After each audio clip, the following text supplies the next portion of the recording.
So right now, we're just warming up with some back. We're doing contradicting movements today. Push with a pull, so that's chest with back.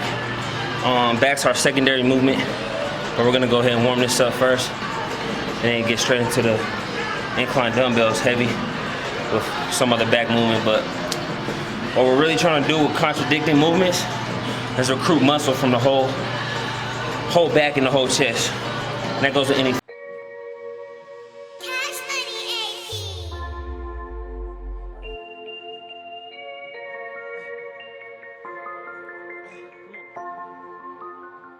Night blood.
So right now we're gonna go ahead and jump into the dumbbell incline press. We're gonna superset that with a barbell bent over row. What that's gonna work out is that's gonna work out the whole complete back since you're doing a row.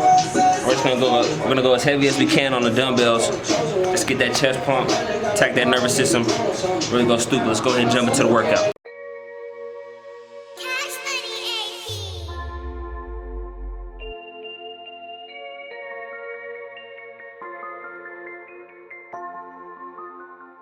Night blood.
think a lot of people get intimidated by me and Justin, but you guys really shouldn't be. You know, we ask a lot of people who wants to get in the gym with us, who wants to work out with us. You know, I feel like there's some people who don't say something when they really want to, and that's holding y'all back. You know what I'm saying? Like, I just try to hit these 90s. Couldn't really get it. I got it for about 2 reps. It's that. Justin got it for about like 5, 6, and that's cool. I don't have to hit Justin's weight. His weight's not gonna get me big, just as long as I'm getting it. Justin's honestly just here to help me, you know, push me through whatever I need to get through. That's why we have workout partners. That's why you need somebody else for a spot, force reps, or to even just talk shit to you so you can get through it. You know what I mean?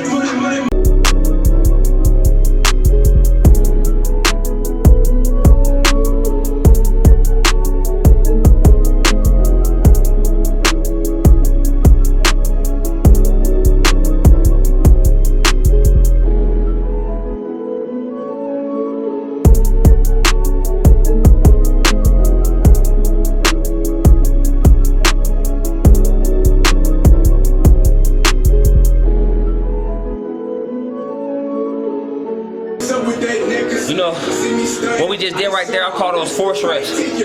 That's when your partner, your workout buddy, whatever you want to call him, literally forces you to get your reps, forces blood into your muscles. I couldn't hit 90 by myself for about 2. Justin helped me with about 8, and that's okay.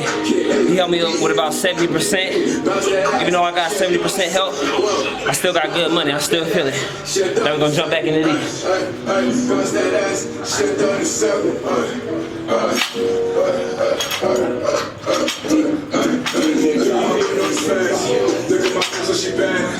just do it in the bed. I was champion on the end.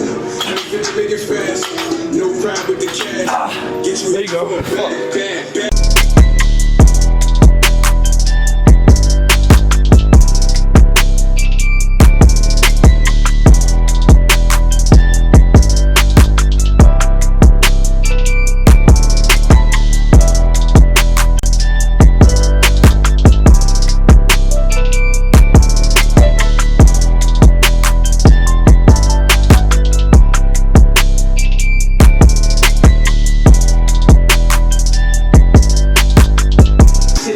So with the hundreds, I just pressed about 2 or 3 reps by myself, and I wasn't able to get any more after that. So I had Dev help me push about 6, 7 more reps out with force reps. You know, it probably gave me about 70%, but that helped me get more recruitment in my upper chest, get more blood into the muscle, in turn shocking my muscle system, my central nervous system, which next time when I come back to these hundreds, they're gonna feel like 80s in a couple of weeks. As you progress with more weight with force reps, it gets easier and easier to press the reps for more weight, and you just get stronger and stronger, in turn gonna get you more mass, whatever muscle group you're working. You can do that with squats, with bench press, doesn't matter. Only thing I really couldn't say you could do it with is deadlifts, but you know, rack pulls are really good for that. Jump into this shit. Way out in London, they calling me fail. Killing all the competition, nigga, yeah, they go as hard as they can. Sweating all in they practice. I ain't even have got the fan. My heart feels like a show dog, I can call it a 10. Man, shorty, she gave me the pussy was good, and I had to call my mans. Nobody I never do that, but I had to call my mans. See, I had to run up the band. Fit, moisture wicking long sleeve. It's really got me feeling pretty aerodynamic in here. It's breathable.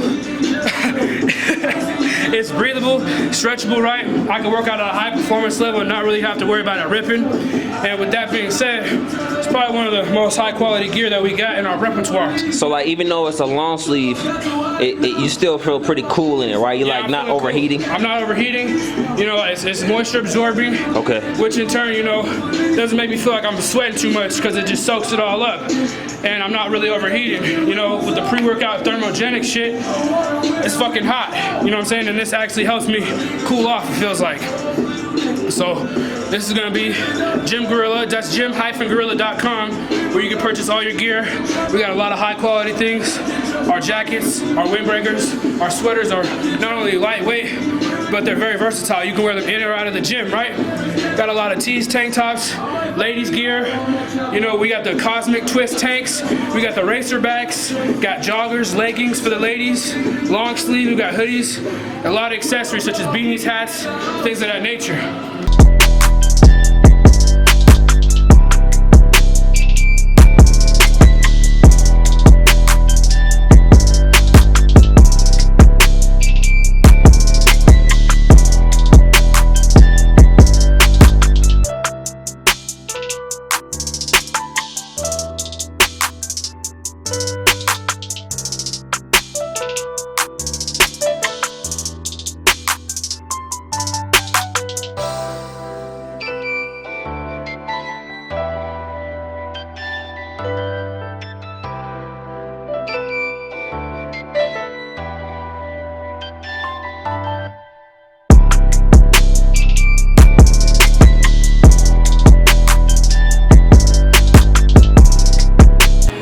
we're gonna go ahead and work the hammer strength press. This is really good for overloading the muscle because it's already stabilized. So you can really put a good emphasis on your chest or back, whatever really you wanna work on with this strength, hammer strength. So I'm gonna go ahead and demonstrate the exercise for you. Since it's already stabilized for you, you don't really gotta worry about balancing anything like that. All you gotta do is get the weight up and really just focus on the mind and muscle connection. Let's go.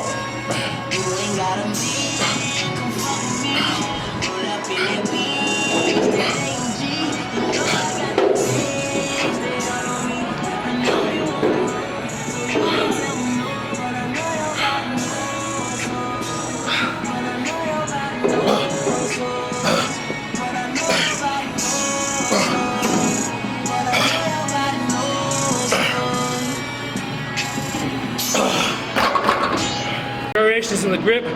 This works upper back.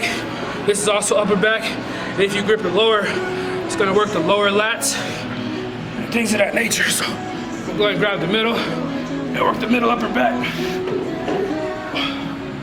You wanna make sure you get the full stretch and squeeze it. Squeeze down on the lats. Full stretch, squeeze. Stretch it, squeeze.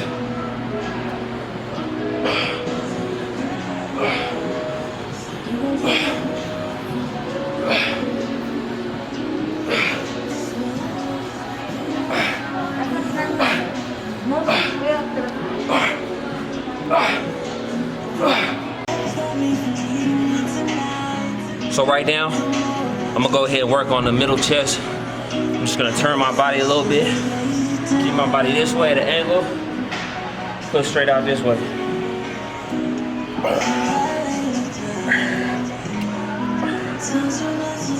Since we're doing ISO, single arm, I really get to focus on one pec at a time. My right doesn't need too much work. My left really needs a lot of work, so. So what you're doing is focusing on symmetry? Pretty much. I noticed that my left pec is a little downsized than my right. And I really want to focus on getting those even and get it symmetrical.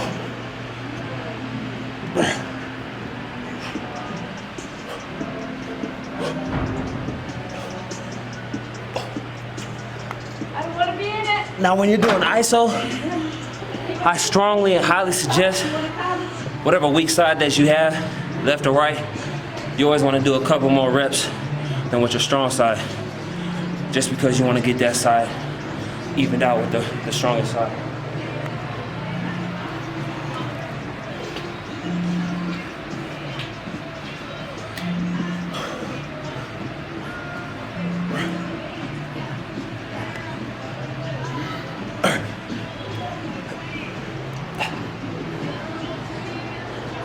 See how he's squeezing down his upper back with the wide grip handles? It's really focusing right here. The mid trap, the rhomboids on that area. Rear delts. How'd that feel? Money.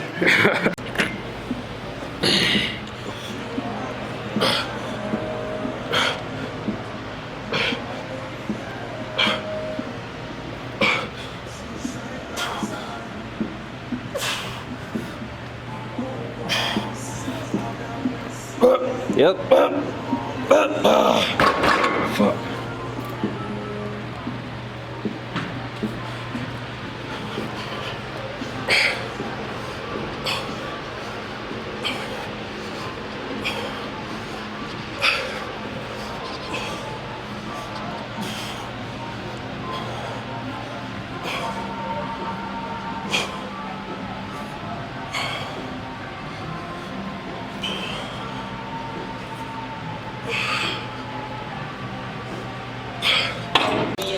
Now we're working on an incline cable fly. We're using the bench for stabilization, so that way we don't really got a lot of emphasis on trying to stabilize the weight. We just sit down on the bench, focus on the mind and muscle connection, get a real good stretch at the bottom. You want to focus on a real good squeeze at the top. That's how you're gonna put a lot of blood into the muscle. You're gonna break down the muscle fibers, and that's gonna get some good separation, some good definition, and overall mass after pressing heavy weight on the incline and the flat bench. We're also supersetting that with lower back extensions.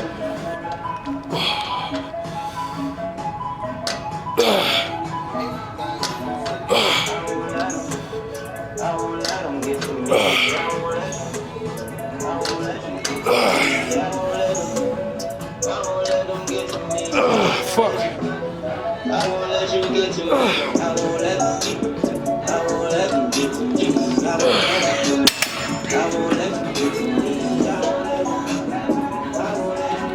Go ahead and explain to these people why it's a good idea or why it's good to cuss while you're working out. You know, it's good to cuss because it really helps you put a lot of aggression into whatever you're doing. It helps you get a couple extra reps. Honestly, why I cuss is because it helps me fucking push through them hard reps. Whatever I'm struggling with, if I'm cussing, it means I'm doing something right, obviously. Like you said, y'all, working out is like having sex. If you don't say fuck at least 5 times, you ain't doing it right. You're not hitting it right. So, we all grown out here. Lower back extensions are good for deadlifts, good for squats. Depending on what you're focusing with your mind and muscle connection on, you can work your hamstrings, your glutes, your lower back, upper back. Just gotta put a lot of focus into it.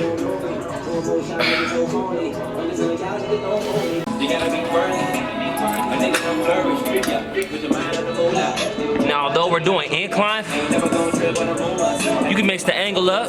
You ain't gotta do incline. Bring it down here or down here.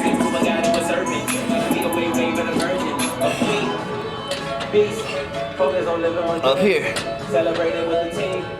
Just try different angles.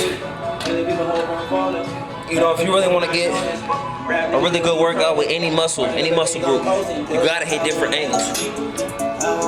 Now I'm gonna get higher.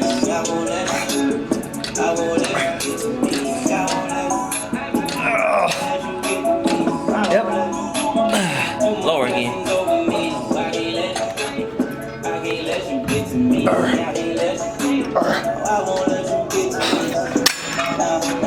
Fuck.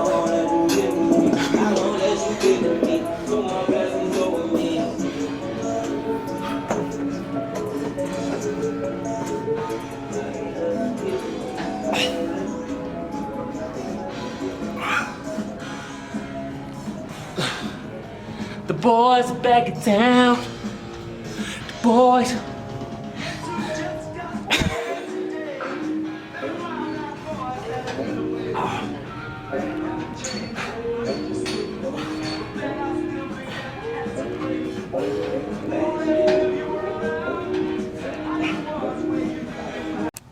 So now we just got done with the gym. I'm at home working on post-workout meal. I got about a 6-ounce steak. I'm gonna be eating 3 whole eggs, cooking that some extra virgin olive oil for my carbs. I'm gonna have 3 or 4 rice cakes with some peanut butter and some sugar-free jelly. Sugar-free jelly, I like to eat the strawberry or the blackberry one, you know, because it doesn't have any sugar in it, which doesn't store any fat. And when I was on competition prep, my macros were, you know, leading up to the competition. We'll just go back to August 10th. The show was in August 26th. And if I can pull it up. So, my calorie goals were at 2315. Let me turn this around. My calorie goals were at 2315, right? As you can see there, 2315. I hit 2310. You don't necessarily have to focus on your calories. You want to focus more on your macronutrients. That's pretty much the calorie breakdown as far as carbs, fats, and proteins. So I had about 100 grams of carbs to work with, about 110 grams of fat, 225 grams of protein were my goal. So I pretty much ate the same thing every single day. That way I didn't, you know, have to mess around my macros. I would just eat the same thing. That way it'd already be plugged in for the next day. So I start my day with oats with some unsweetened almond milk, 40 grams of oats, 6 ounces of almond milk. Then for lunch after my post-workout, that would be New York steak. I'd have 4 whole eggs, and then I'd have some olive oil, cook it in. And then for dinner, I'd have 8 ounces of chicken breasts, and I'd have about 8 ounces of cod. Cod's a cleaner fish opposed to tilapia. I really don't like salmon because it gets dry when you prep it. And I would just cook my meals fresh for the day. So I'd have cod for dinner. This would be what I would eat at work. And then, you know, I'd include my peanut butter. I'd also have fat-free yogurt. I'd have about 2.5 servings of that. Have the cherry and berry blend for my carbs as well at work. And then I'd have some Yeah, see, rice cakes. I wouldn't count any vegetables as far as like calories, because vegetables are very low in calories. So I'd have broccoli, spinach. Today I'm gonna be having some spinach, but when I was on competition prep, I really didn't count those into my macros because they're very low in calories, but they're very, very dense in nutrients, right? So spinach is actually very high in iron, you know, and other things like that, vitamin A, you know, calcium, stuff like that. So that's really where I got my nutrient sources from, and the fruits as well. I necessarily don't eat any, I don't eat too many fruits. I have bananas and cherry berries and stuff like that. You know, that way I can get my micronutrients in, get a lot of vitamins in as well. But, you know, with that being said, you want to keep a high protein diet. That way your muscles can recover well. And, you know, really you can break down your macros however really you want to. You can either break them down with carbs a lot or, you know, heavy fats, depending on what you prefer. You know, but me, preferably, I like to eat a lot of protein because it helps me recover better and I feel a lot stronger in the gym, right? So, go and whip this up and I'll show you what this shit looks like after it's done. So this is what it looks like post-workout. 6 ounces of steak, 3 whole eggs. I pretty much ate half the steak already, but saute the spinach, cook the eggs in the steak grease. If you don't cook your eggs in steak grease, I don't know what the fuck you're doing. 4 rice cakes, that's 44 grams of carbs. I got about half a serving of peanut butter on each one of these and the sugar-free jelly. I wouldn't even count those as calories because look, 10 calories from 1 tablespoon, that's pretty much nothing. It's even got some fiber in it. That's pretty good. That's good for absorption. 4 of these, probably about a serving of sugar-free jelly on each of those. Handful of spinach. I cooked everything in olive oil because I don't really do the Crisco or none of that hydrogenated fucking vegetable oil, none of that shit, man. All natural. All natural.